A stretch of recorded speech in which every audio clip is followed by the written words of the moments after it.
World heritage UNESCO identify చేసినటువంటి world heritage Bogatha water falls ఉంది, తర్వాత సమ్మక్క సారక్క, తర్వాత మనకు లక్నవరం, ఇవన్నీ గొప్ప గొప్ప ఉన్నాయి. కాబట్టి అన్న టూరిజం మీద పెడితే దృష్టి మన పిల్లలకి, ఇక్కడ లోకల్ పిల్లలకు కూడా ఉద్యోగాలు వస్తాయి.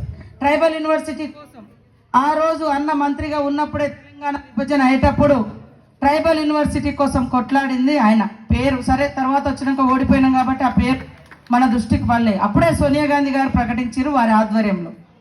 సరే చందులాల్ గారు వారి మంత్రి అయిన తర్వాత మన ములుగులో మరి ప్రపోజల్ పెట్టిరు, వారు కూడా కష్టపడ్డారు. ఆ తర్వాత అది నెగ్లిజెన్స్ అయిపోయి గవర్నమెంట్ నుంచి అంటే వారు ప్రతిపాదన పెట్టినా కూడా కేంద్రము రాష్ట్రం పట్టించుకోలేదు.